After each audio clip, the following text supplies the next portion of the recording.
और चलिए एक बार फिर से हाजिर हैं पहाड़ की खबरें लेकर। हल्द्वानी की सबसे पहले बात करते हैं। रेलवे की जमीन से अतिक्रमण हटाने के मामले को लेकर आज सुप्रीम कोर्ट में सुनवाई होगी। सुप्रीम कोर्ट में जस्टिस संजय किशन कौल और जस्टिस अभय एस ओका की बेंच सुनवाई करेगी। हल्द्वानी रेलवे स्टेशन के पास अनाधिकृत कॉलोनियों में रहने वाले 4000 से ज्यादा परिवार वालों को ये घर खाली करने के कोर्ट ने आदेश दिए हैं और सुप्रीम कोर्ट में अब लोगों ने इसे चुनौती दी थी। सुप्रीम कोर्ट में हाईकोर्ट के फैसले पर दोबारा विचार करने के लिए कहा गया है। इस मामले में सुप्रीम कोर्ट आज सुनवाई करेगा। वहीं प्रशासन का कहना है कि कोर्ट के आदेशों का पालन होगा। आपको बता दें, हल्द्वानी के वनफूलपुर में रेलवे की 78 एकड़ जमीन पर अतिक्रमण पर बनाए गए 4000 से ज्यादा घरों को तोड़ना नैनीताल हाईकोर्ट ने इसका आदेश दिया है, जिसके विरोध में लोग सुप्रीम कोर्ट पहुंचे हैं। तो आज इस पूरे मामले को लेकर सुप्रीम कोर्ट में सुनवाई होगी। हाईकोर्ट के फैसले को चुनौती देते हुए लोग पहुंचे हैं सुप्रीम कोर्ट। रेलवे की जमीन पर अतिक्रमण का ये मामला है और हाईकोर्ट ने अतिक्रमण को हटाने के जब आदेश जारी किए तो सुप्रीम कोर्ट पहुंच गए लोग। अब फिलहाल आज मामले को लेकर सुनवाई होगी। कई दशकों से रह रहे इन लोगों के यहाँ पर रहने या ना रहने को लेकर एक बड़ा फैसला आ जाना है। अतिक्रमण हटाए जाने का ये मामला है हल्द्वानी का। आज सुप्रीम कोर्ट में सुनवाई होगी। बड़ा फैसला आने की उम्मीद आज जताई जा रही है।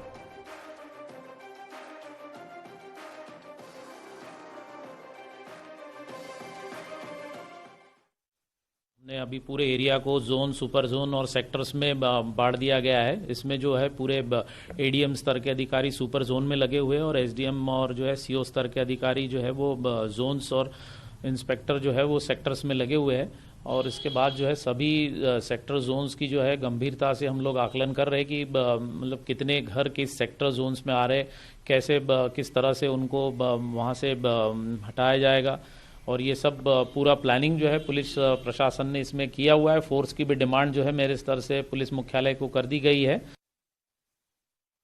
तो जितने मजिस्ट्रेट की आवश्यकता थी, पैरामिलिट्री फोर्स की आवश्यकता थी, उसकी डिमांड हम लोगों ने कर दी है और आने वाले कुछ समय में हम इनको हटाएंगे। इस पूरे मामले पर मुख्यमंत्री पुष्कर सिंह धामी ने कहा कि मामला कोर्ट में है और हम लोग संविधान को मानने वाले लोग हैं। कोर्ट जो भी फैसला करेगा वो हमें मंजूर होगा। न्यायालय में है और जो भी न्यायालय का आदेश होगा, और हम हमेशा कानून को, संविधान को, सबको मानने वाले लोग हैं। जो भी विधि सम्मत न्यायालय का फैसला होगा, सरकार उस पर काम करेगी। सभी को माननीय न्यायालय पर भरोसा करना चाहिए, उन पर विश्वास करना चाहिए। हमारी संस्था है और हम सब लोग न्यायालय को मानते हैं और सरकार के स्तर पर न्यायालय का जो भी निर्णय आएगा वो हमको मानना है।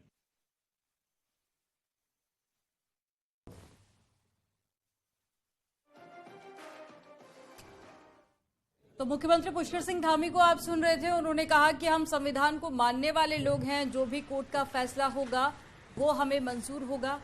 और मामला सुप्रीम कोर्ट पहुंच चुका है। हाई कोर्ट के फैसले को चुनौती दी गई है। तो रेलवे की जमीन थी जहां से अतिक्रमण हटाना है। हाई कोर्ट इसको लेकर फैसला दे चुका है, लेकिन लोग अब इस पूरे मामले को लेकर सुप्रीम कोर्ट पहुंचे हैं। तो सुप्रीम कोर्ट का जो फैसला है वो बेहद अहम और मुख्यमंत्री इसको लेकर कह चुके हैं कि हमें मंजूर होगा फैसला।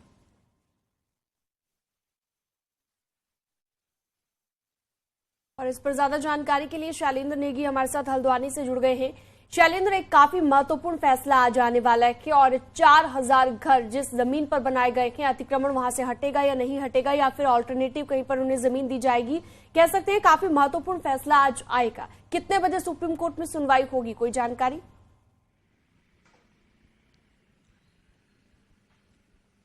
देखिए, सुप्रीम कोर्ट में आज इस पूरे मसले पर सुनवाई होगी और लोगों की निगाह भी, कल देर रात तक हम यहाँ पर मौजूद थे और लोगों की निगाहें सुप्रीम कोर्ट पर ही टिकी हुई हैं। तकरीबन 11 से 12 बजे के बीच में सुप्रीम कोर्ट इस पूरे मामले पर सुनवाई कर सकता है, क्योंकि 10 से ज़्यादा याचिकाएं इस पूरे मसले पर सुप्रीम कोर्ट में दायर की गई हैं। तो इसलिए प्रशांत भूषण जो देश के नामी लॉयर हैं वो इसमें पक्षकारों का पक्ष रख रहे हैं। उसके अलावा सलमान खुर्शीद और भी कई सारे ऐसे बड़े लॉयर्स हैं, वो सब इसमें इन पीड़ित परिवारों का पक्ष रख रहे हैं। और जितने भी यहाँ के स्थानीय नेता हैं या सोशल वर्कर्स हैं वो भी दिल्ली में ही डेरा जमाए हुए हैं और सबकी निगाहें इसी पर हैं कि दिल्ली किस तरीके का जो है निर्णय सुप्रीम कोर्ट सुनाता है। क्या सुप्रीम कोर्ट हाई कोर्ट के 20 दिसंबर को दिए हुए फैसले को स्टे करता है या नहीं करता। फिलहाल लेकिन मैं इलाके का आपको नज़ारा दिखाऊं, इस जगह पर मैं खड़ा हूं, ये वनभूलपुरा का इलाका है और उस सामने जो आप देख रहे हैं कुछ चंद लोग अभी दिख रहे हैं क्योंकि ये पूरा का पूरा मुस्लिम आबादी वाला इलाका है और ये रात भर जगे रहे लोग, अलाव जगे रहे, लेकिन अभी गलियां बिल्कुल सुनसान दिख रही हैं। लेकिन इन सुनसान गलियों के पीछे एक दर्द भी है क्योंकि लोग इस बात के लिए आशंकित हैं कि अगर हाई कोर्ट के फैसले के मुताबिक ही अगर सुप्रीम कोर्ट का रुख भी रहा तो फिर उनके लिए निश्चित तौर पर अब आने वाले दिन बेहद मुश्किल भरे रहेंगे कि 4,365 घरों में रहने वाले लोग और उनमें कम से कम 20 से 25 हजार की जो आबादी है और इससे ज़्यादा भी आबादी हो सकती है, तो वो सब लोग कहाँ जाएंगे क्योंकि उनके रहने की कोई व्यवस्था नहीं है। तो ये सुनसान सड़कें फिलहाल तो हमें ये सड़कें सुनसान दिख रही हैं, लेकिन थोड़ी ही देर बाद लोगों की निगाह है, टेलीविज़न पर लोगों की निगाह है, सोशल मीडिया पर लोगों की निगाह है और लोगों की निगाह है कि आखिर सुप्रीम कोर्ट किस तरीके का फैसला सुनाता है।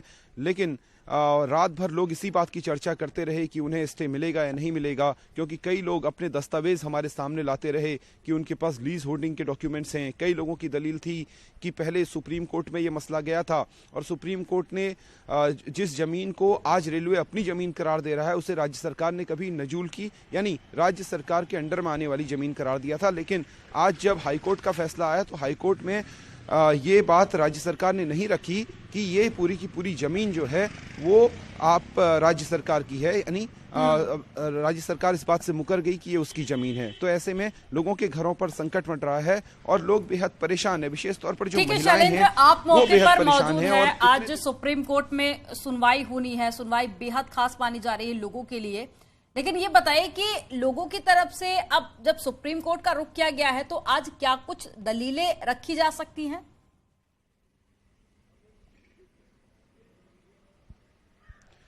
देखिए, सुप्रीम कोर्ट में जो सबसे मजबूत दलील इन लोगों के पास है कि रेलवे के पास कोई ऐसा दस्तावेज नहीं है, सिर्फ एक नक्शे के, अंग्रेजों के जमाने के एक नक्शे के सिवाय कि ये जमीन ये बता पाए कि रेलवे की जमीन है। इन लोगों का ये कहना है कि रेलवे इस केस में पहली पार्टी नहीं है, बल्कि एक जनहित याचिका के जरिए पूरा का पूरा मसला प्रकाश में आया है और रेलवे की अगर ये जमीन थी तो रेलवे इस केस को लड़ता। लेकिन दूसरी तरफ लोगों के पास अपने भी दस्तावेज हैं। लोगों की दलील है कि उनको सही से सुना नहीं गया, उनको जिनका जो आर्बिट्रेशन था, चाहे वो रेलवे की अदालतों में हो, रेलवे की अदालत में ही आर्बिट्रेशन होना था, वहां पर आर्बिट्रेशन के दौरान उनके मुद्दे को, उनकी बातों को सही तरीके से नहीं सुना गया। उनके पास लीज होल्डिंग के डॉक्यूमेंट्स हैं, अंग्रेजों की जमाने के लीज होल्डिंग के डॉक्यूमेंट्स हैं, शत्रु संपत्ति जो कि सरकार नीलाम करती है वो उन्होंने खरीदी हैं, उसके डॉक्यूमेंट उनके पास हैं, नजूल के डॉक्यूमेंट उनके पास हैं और सालों से ये इलाका नगर पालिका, नगर निगम के अंडर में है और वो लगातार टैक्स भी देते रहे, हाउस टैक्स देते रहे हैं। और उसके अलावा प्रदर्शन को लेकर भी बताइएगा थोड़ा सा, क्योंकि रिएक्शन भी लगातार लोगों का आ रहा था। सामने से पहले लोग धरने पर भी बैठे हुए थे, तो उन लोगों का भी क्या आज धरना जारी रहने वाला है?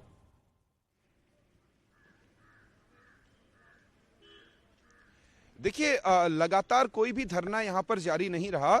यहाँ पर केवल और केवल लोग दिन में जमा होते थे, अपनी बातें करते थे और फिर चले जाते थे। ये पूरा का पूरा इलाका एक तरीके से बिल्कुल शांतिपूर्ण प्रदर्शन यहाँ पे रहा।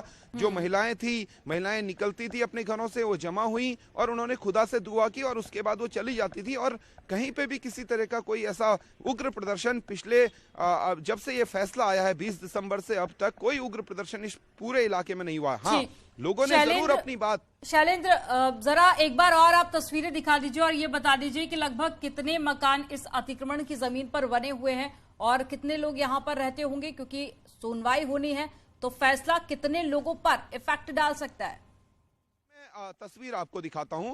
मैं ठीक बाहर की तरफ मौजूद हूं। जो सामने वाला इलाका पूरा दिख रहा है, ये रेलवे अतिक्रमण, इसको रेलवे कह रहा है कि ये उसकी जमीन है और लोग जो रह रहे हैं वो उनका कहना है कि ये उनकी जमीन है। ये उस पर सालों से रह रहे हैं, 100 साल से, 150 साल से इस जमीन पे रह रहे हैं और ये पूरा का पूरा ये 78 एकड़ का पूरा मामला है। 78 एकड़ जमीन का मसला है और उसमें 4365 घर बने हुए हैं। ये पूरा अगर मैं दिखाऊं पूरा कॉलोनी का नजारा, पक्के इसमें तमाम जानकारी साझा करने के लिए बहुत शुक्रिया।